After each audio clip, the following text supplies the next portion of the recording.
This 4-year-old homeless girl is accused of stealing at a bakery and gets beaten in front of everyone.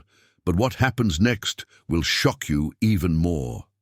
Watch until the end. You won't regret it. Comment what you think will happen. Your opinion is very important, and subscribe to my channel to support my work. Your help is very important. The morning sun streamed through the dusty windows of the Daily Bread Bakery when a shout pierced the typical Tuesday morning air. Willow, just 4 years old, shrunk against the peeling brick wall, her big, scared eyes fixed on the man approaching, with fury etched on his face. "You little street rat! Thought you could swipe my bread, huh?" bellowed Earl Davidson, his 52 years weighing heavily on the frail child. His calloused hands gripped Willow's thin arm, shaking her with a violence that made the bakery customers recoil in shock. The girl tried to speak, to explain that she was only admiring the golden loaves through the window, but the words were lost in sobs as Earl shook her like a rag doll. Her torn T-shirt, once white, now bore the marks of street life. Dirt smudges, tears, and the desperation of someone who doesn't know the safety of a home. "Let go of that child immediately!" A firm voice cut through the commotion like a knife. Hazel Thompson, 38, strode through the bakery door with the determination of someone who had weathered worse storms. Her brown hair, pulled back in a simple bun, framed a face that carried the marks of old sadness, but her eyes shone with fierce indignation.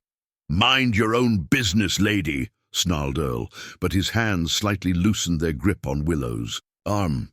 Hazel's presence, even retired, still commanded respect in the small town of Harmony Creek. "That girl didn't do anything. I was watching from across the street," Hazel lied, slowly approaching. "She was just looking at the bread. She didn't take anything." Customers murmured amongst themselves, some shaking their heads in disapproval of Earl's violence, others whispering that street children always brought trouble. Willow remained still, like a wounded sparrow who had learned that any movement could bring more pain. Earl finally released the girl, pushing her towards Hazel. "Get this pest out of here before I call the cops, and I don't want to see her hanging around my bakery again." Hazel knelt to Willow's level, carefully extending her hand. The child hesitated, her dark eyes studying the unfamiliar face for signs of danger. There was something in those little eyes that made Hazel's heart ache, a sadness too deep for someone so young. "Come with me, sweetie," Hazel whispered, her soft voice contrasting with the hostile environment. "No one's going to hurt you." Willow took the outstretched hand with trembling fingers, and Hazel felt a jolt course through her body. It had been 3 years since she had touched a child, since she lost her only daughter Brooklyn at 6 years old, a victim of a rare disease that slowly consumed her despite all treatments. They walked in silence through the town streets, Willow trotting beside Hazel with uncertain steps. The retired teacher lived in a simple 2-bedroom house with a front garden and a porch where she used to read in the late afternoons. It was a quiet home, filled only with the memories of a daughter who would never return. "Are you hungry?" Hazel asked as they reached the kitchen. Willow nodded timidly, and for the first time that morning managed something that resembled a smile when she saw Hazel preparing a grilled cheese. While the girl ate voraciously, Hazel watched her discreetly. Willow was too thin, her dark hair was matted and dirty, and her clothes looked like they hadn't been changed in days. But there was something more, a sharp intelligence in her eyes, a way of observing everything around her as if she were cataloguing every detail. "What's your name?" Hazel asked gently. "Willow," the girl murmured, her voice almost inaudible. "That's a pretty name. Where do you live, Willow?" The question made the child shrink in her chair. She stopped eating and lowered her eyes, as if the simple mention of home brought painful memories. "I don't have a home," she whispered finally. Hazel felt her heart break. She stood up and went to the window, looking at the street where other children were playing carefree. How was it possible that such a small girl was alone in the world? And your parents? She tried again, but Willow just shook her head, tears starting to roll down her dirty cheeks. That night, after giving Willow a bath and lending her one of her shirts as pajamas, Hazel tucked her into the guest room bed. The girl curled up under the covers like a frightened animal, her big eyes following Hazel's every move. "You can sleep here tonight," Hazel said softly. "We'll talk more tomorrow, okay?" Willow nodded, but even after Hazel turned off the light and left the room, she remained awake, staring at the unfamiliar ceiling. She was used to sleeping on park benches, under awnings, always alert to any danger. That soft bed and that kind woman seemed too good to be true. Hazel couldn't sleep either. She walked through the house, repeatedly passing by the door of the room where Willow was resting. Every muffled sob she heard made her soul ache. It had been years since she had decided never to get emotionally involved with children again. The loss of Brooklyn had been too devastating, but something in Willow's fragility had awakened a protective instinct that she thought had died along with her daughter. Maybe it was the way the girl looked at her, as if she recognized a lost kindness in her. Or maybe it was simply impossible to ignore the silent despair of an abandoned child. During the early hours of the morning, screams coming from the guest room made Hazel jump out of bed. She ran there and found Willow thrashing between the covers, shouting a name that she couldn't quite understand. Auntie Vi, don't leave me," the girl cried, still asleep. Hazel gently woke her up, and Willow clung to her as if she were a lifeline in the middle of a storm. They stayed like that for hours, the woman rocking the child until dawn brought a little peace. But when the sun rose over the town, Hazel knew that her life had changed forever. Willow wasn't just a child who needed temporary help. She was a wounded soul who, in some mysterious way, had chosen her to trust. Willow's first days at Hazel's house passed like a delicate dance between two wounded souls. The girl moved through the house like a shadow, touching the objects with reverence, as if she feared that everything could disappear at any moment. Hazel watched every gesture, every look, trying to decipher the mysteries that child carried. On Thursday, Hazel decided to take Willow to the local clinic. The girl needed a complete medical evaluation, and perhaps there they would find clues about her origin. Dr. Miller, the local doctor who knew Hazel since her days as an active teacher, examined Willow with special care. "She's malnourished, but nothing that proper nutrition can't solve," he said quietly to Hazel, while Willow played with a teddy bear in the corner of the room. "But Hazel, I need to tell you about something serious." The grave tone in the doctor's voice made Hazel approach. "What is it, doctor?" "This child has no documents, none, no birth certificate, no record in our database. It's as if she doesn't officially exist." The words hit Hazel like a punch to the stomach. How could a 4-year-old child not have any documents? It means that any legal process to assume her guardianship will be extremely complicated. Without documents, she can't be enrolled in school, she can't receive regular medical care, she can't even exist before the law. Hazel looked at Willow, who had stopped playing and was watching them with those big, attentive eyes. The girl had a disturbing ability to perceive when adults were talking about her, even without fully understanding what they were saying. "We're going to solve this," Hazel murmured, more to herself than to the doctor. "There has to be a way." That afternoon, while Willow slept after lunch, Hazel received an unexpected visit. Earl Davidson was at her door, accompanied by Mrs. Gable, one of the town's most influential gossips. "Miss Thompson," Mrs. Gable said with that honeyed tone that hid poison, "we came to pay a courtesy visit. We heard that you are taking care of a child." "Willow is fine. Thank you for your concern," Hazel replied dryly, blocking the entrance. Earl took a step forward, his face still carrying the anger from days ago. "That girl is a thief, Miss Thompson. You're raising a delinquent in your house. This isn't going to end well. What happened at the bakery was a misunderstanding, Hazel retorted, feeling the anger growing in her chest. Willow is just a child who needs care. A child without a family, without a past, without anything, continued Mrs. Gable. Do you know where she came from? Do you know her parents? She may have vices in her blood, or worse. The words of the too, were accurate, hitting exactly the insecurities that Hazel was trying to hide. She really didn't know anything about Willow's past, and it haunted her during sleepless nights. I appreciate your concern, but Willow stays with me, Hazel said firmly, closing the door before they could protest. But the venom had already been planted. In the following days, Hazel noticed suspicious looks when she walked with Willow through the town. Neighbors who had previously greeted her cordially now only nodded coldly. At the grocery store, conversation stopped when she entered. The situation worsened when Willow had her first episode of night terror in the presence of other people. Hazel had taken the girl to a consultation with Beverly Jenkins, a 63-year-old retired social worker who had offered help with bureaucratic procedures. During the conversation, Willow fell asleep on Beverly's living room sofa. Suddenly, she began to scream, thrashing as if she were fighting against something invisible. "Auntie Vi! Auntie Vi, please! Don't let them take me!"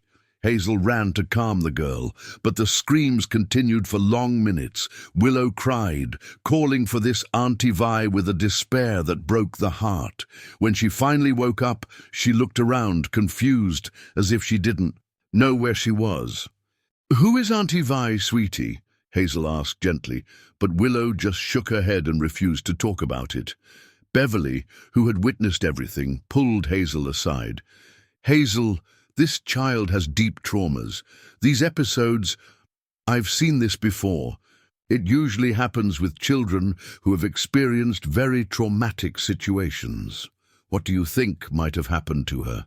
It's difficult to say without more information, but from what I've observed, Willow isn't a child who simply got lost from her parents.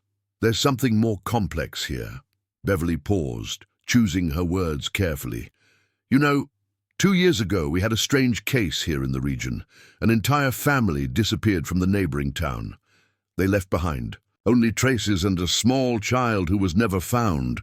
Hazel's heart raced. "You think it could be Willow?" "I can't say for sure, but the ages match. The missing child would be about 4 years old now." This revelation opened a new path of terrifying possibilities. If Willow really was that missing child, what had happened to her family? Why was she alone on the streets? That night, after putting Willow to bed, Hazel sat at the kitchen table with a cup of tea and a notepad.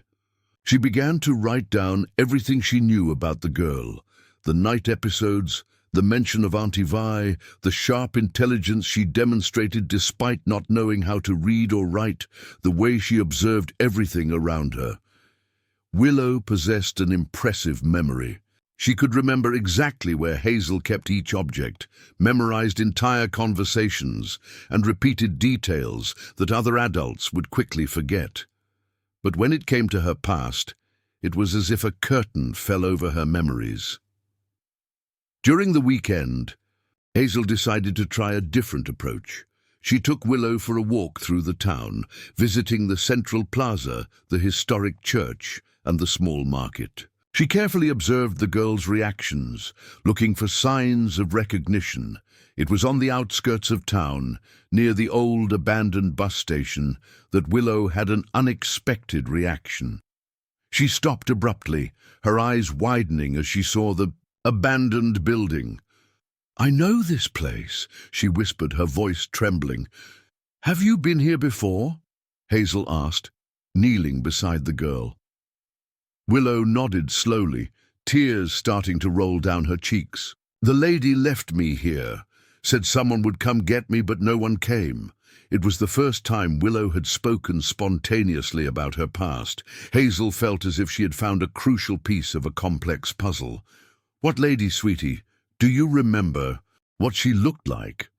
"It wasn't Auntie Vi," Willow replied, confused. "It was another lady. She cried a lot and said she was fulfilling a promise." Hazel hugged the girl, feeling her small body tremble with the painful memories. Whatever Willow's story was, it was much more complicated than she had initially imagined. That Monday, while Willow was playing in the backyard, Hazel received a call that would change everything. It was Beverly, and her voice carried an urgency that made Hazel sit down. "Hazel, I need to tell you something important." I remembered more details about that family that disappeared, and I think I found someone who might have information about Willow. "Who?" "A woman named Violet Carter. She lives on a farm on the outskirts of town. A few months ago, she sought our social assistance, asking about a child who had disappeared from her property, a girl of about 4 years old." The name hit Hazel like lightning. Violet. The same Auntie Vi that Willow shouted during her nightmares. "Beverly, do you have the address, her?" "I do.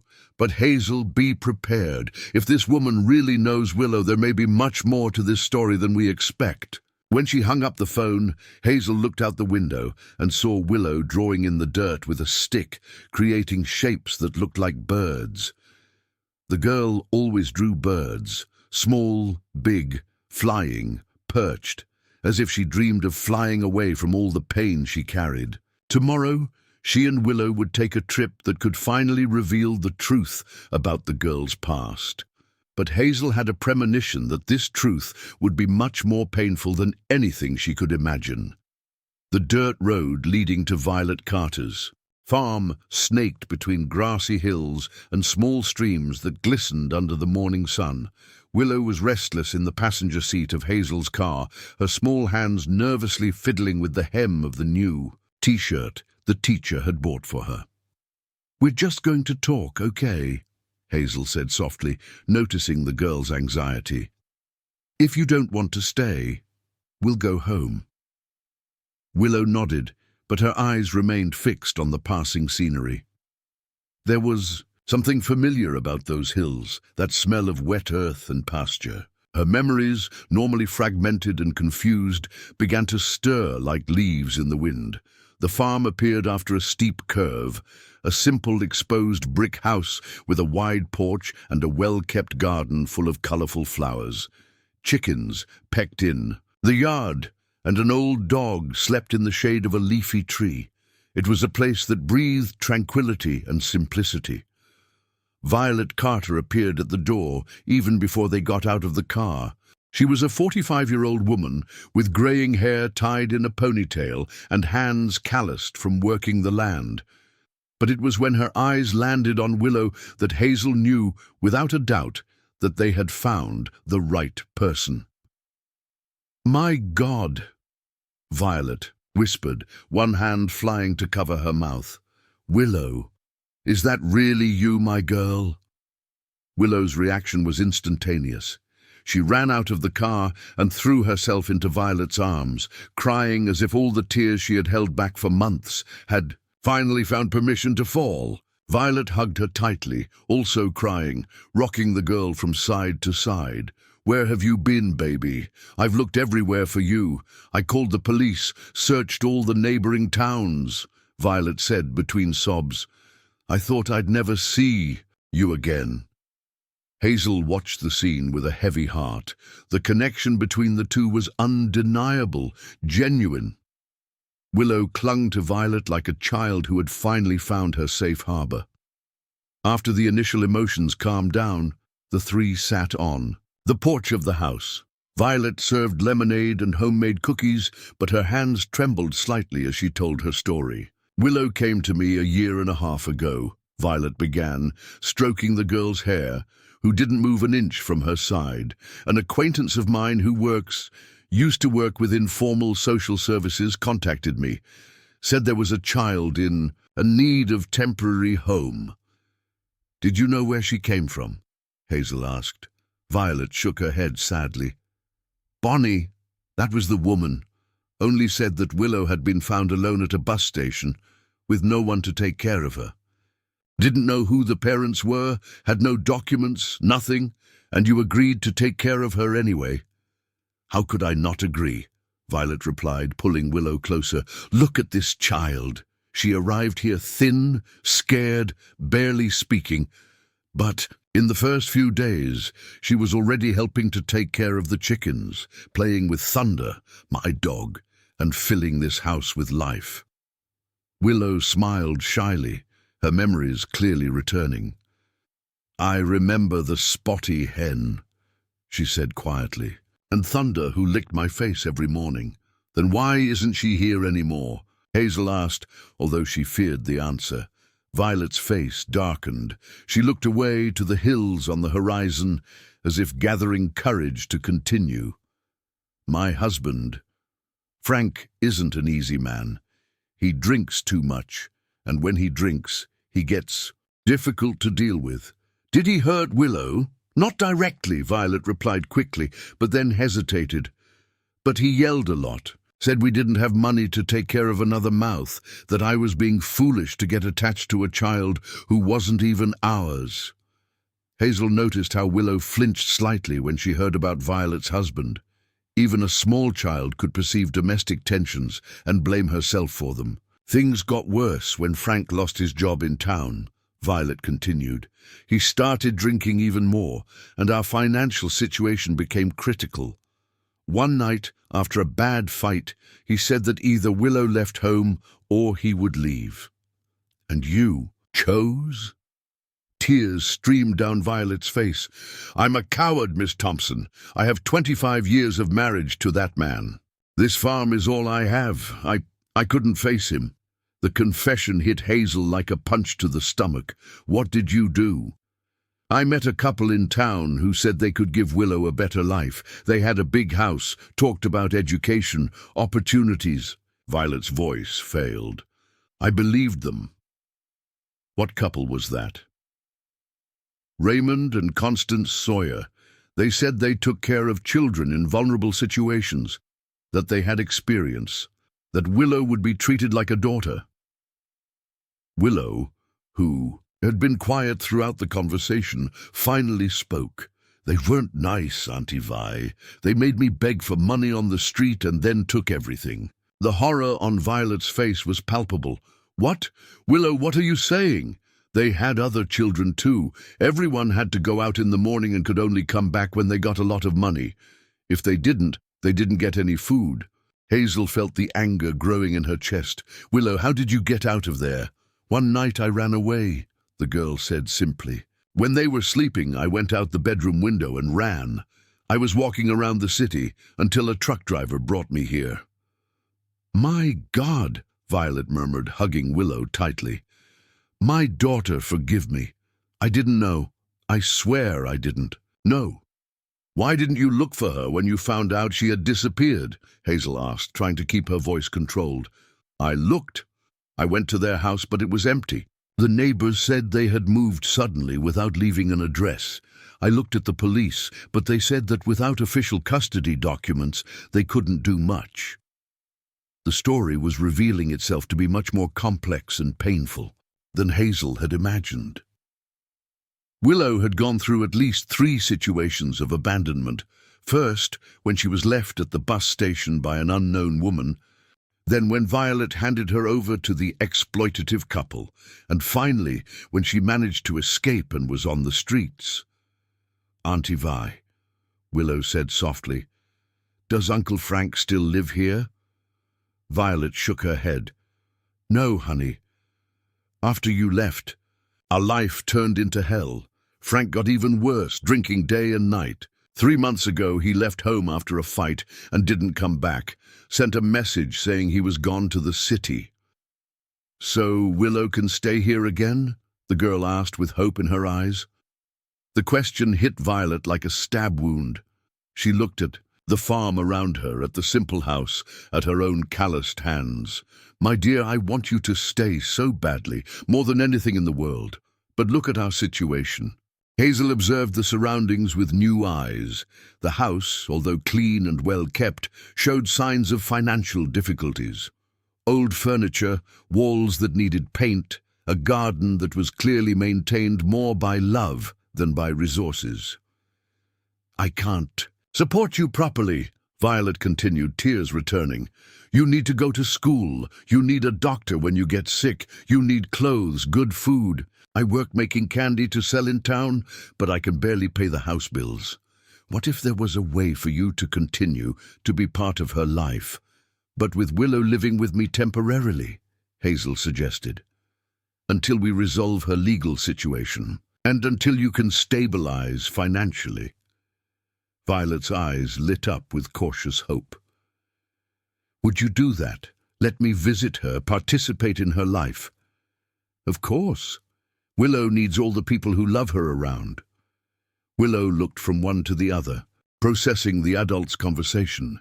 "Can I live with Hazel and come see Auntie Vi always?" "Yes, you can, honey," Hazel replied, feeling as if an important piece of the puzzle had finally fallen into place. But as they made plans for the future, none of them imagined that the story still held much more shocking revelations. In the city, a man named Walter Mallory had just arrived, carrying documents that claimed to prove that Willow was his missing daughter. And in the house next to Earl's bakery, a woman watched from the window, recognizing familiar traits in the girl's face that left her deeply disturbed. Willow's life seemed to finally find a rhythm of normality when the storm arrived in the form of Walter Mallory. It was a sunny Thursday when the 48-year-old man parked his car in front of Hazel's house, carrying a briefcase of documents and an expression of determination that made the teacher's heart race with apprehension. "Miss Hazel Thompson?" he asked, removing his hat in a gesture that seemed calculated to show respect. "My name is Walter Mallory. I've come to get my daughter." Hazel slightly closed the door behind her, protecting Willow, who was playing in the living room. "I'm sorry, but I think there's been some mistake. Willow has no known father." "Oh, but—" "And she does," Walter said, opening the briefcase and taking out a series of documents. "Here is her birth certificate, family photos, a DNA test I did when she disappeared. Willow Mallory is my legitimate daughter." The papers looked official. The photos showed a child who could very well be Willow a few years younger, next to a man who was unmistakably Walter, and a young, dark-haired woman. Hazel leafed through the documents with trembling hands, her mind struggling to process this twist. "Where have you been all this time?" she asked, trying to buy time while she studied the papers. "Looking for her," Walter replied, his voice filled with an emotion that seemed genuine. "My ex-wife Brenda ran away with Willow 2 years ago, in the middle of a custody battle. Since then, I've hired private detectives, searched entire cities, offered rewards. When I heard that a retired teacher was taking care of a 4-year-old girl without documents—" At that moment, Willow appeared at the door, attracted by the voices.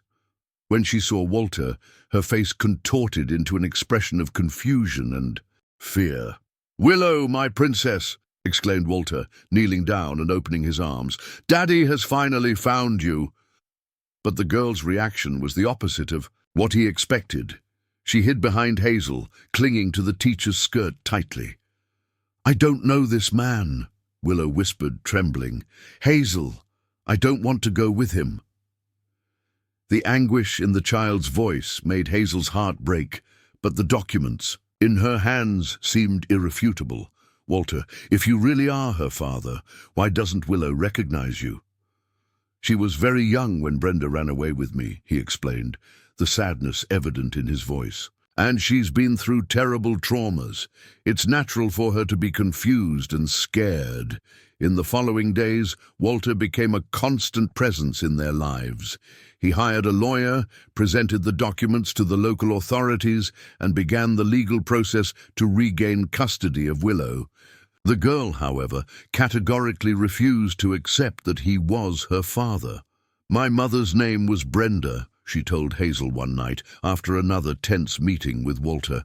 "But she never talked about a daddy. She said it was just us two against the world." Hazel decided to investigate on her own. She visited record offices, talked to retired civil servants, looked for anyone who might have known Brenda. It was Beverly who provided the first worrying clue. "Hazel, I spoke with a former colleague who worked at the courthouse at the time," she said on the phone, her voice filled with concern. "She vaguely remembers a case involving a man named Walter and disputes over an inheritance. But it wasn't a custody dispute, it was a family inheritance." "What does that mean?" "That maybe his motives for wanting Willow aren't what he's claiming." The investigation revealed a disturbing truth. Walter had never been officially married to Brenda. They had only had a brief relationship. His previous attempts at serious relationships had ended badly, with several ex-girlfriends reporting controlling and possessive behavior. Even more shocking was the discovery that Walter's mother had recently passed away, leaving a considerable inheritance that could only be claimed if he proved to have direct descendants. Willow wasn't his daughter. She was his guarantee of receiving the family money. When Hazel confronted Walter with this information, he initially denied everything. But when she threatened to expose the truth publicly, he finally confessed. "You don't understand," he said, desperate. "I really care about her now. During those months looking, I started to believe that she was really my daughter. I can give her a good life, education, comfort, based on a lie," Hazel replied firmly. "Willow has already suffered too much abandonment in her life." The revelation of the truth about Walter brought relief, but also left more questions open. If Willow wasn't his daughter, who was her real father? And why had Brenda run away with her? The answer came from an unexpected source. Bonnie Sawyer, the nurse who had left Willow at the bus station, finally appeared. She had learned through acquaintances that a teacher was taking care of a girl who matched Willow's description, and decided to break her silence. "I met Brenda at the hospital where I work," explained Bonnie, her nervous hands fiddling with her purse strap. "She was a cleaner there, a hard-working and dedicated woman, but she lived in fear." Fear of what? Of a man who was stalking her. It wasn't Walter. It was someone else. Brenda never told me the full name, but said he was violent, that he had threatened to hurt her and her daughter if she didn't come back to him. Bonnie recounted how she had promised to help Brenda in case of emergency. When she received the news that the young mother had lost her life in a traffic accident in the city, where she had fled in an attempt to start a new life, she panicked. "I didn't know what to do with Willow," she confessed, crying. "Brenda had told me about her sister, but said she had problems with alcohol and wouldn't be a good guardian. I thought that if I left the girl at the bus station, someone kind would find her and take care of her. But why didn't you contact the authorities?" Brenda made me promise never to hand Willow over to the official system. She was very afraid that the man who was stalking them would be able to find them through government records. This revelation opened up a new, terrifying possibility. Willow's real father was still out there, potentially looking for her. But the biggest surprise was yet to come. It was Earl who brought the final piece of the puzzle in a way that no one expected. The bakery owner appeared at Hazel's house one Saturday afternoon, wearing a strangely vulnerable expression. "Miss Thompson," he said, hesitant, "I need to tell you something about that girl." "What is it, Earl?" "That day at the bakery. When I saw her, something bothered me. It wasn't just because I thought she was stealing. It was because—" He paused, struggling with the words. "Because she reminded me of someone." "Of whom?" "Of my younger brother, Aaron. We fought years ago over money and stupid pride. We completely lost contact." Earl looked at Willow, who was playing in the yard. "That girl has the same eyes as him, the same face shape." Hazel's heart almost stopped. "Are you suggesting that—" "I'm suggesting that maybe I've been a bitter fool who hurt my own niece." Tears streamed down Earl's hardened face. "If Aaron is her father, if Brenda was the woman he dated a few years ago, my God, what have I done?" The investigation into Aaron confirmed Earl's suspicions. He was a 41-year-old mechanic who lived in a neighboring town, had dated Brenda 5 years ago, but never knew about the pregnancy because she found out after they broke up. When Aaron was contacted and took paternity tests, the result was unequivocal. Willow was his biological daughter. He was married and had 2 other children, but when he learned of Willow's existence, he didn't hesitate to accept his paternal responsibility. "Brenda never told me about the pregnancy," he told Hazel, his tears mixing with the joy of discovering he had a daughter. "If I had known, I would have assumed my responsibilities from the beginning." The final twist came when everyone gathered to decide Willow's future.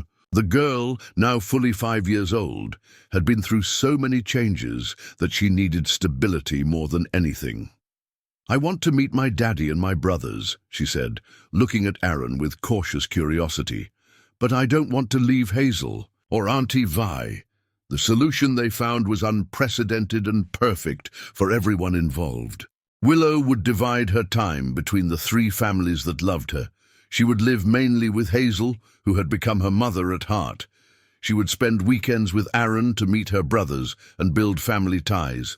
And she would visit Violet regularly to maintain the emotional bond they had created. Earl, devastated by the guilt of having mistreated his own niece, publicly asked for forgiveness and became the most present and loving grandfather Willow could wish for.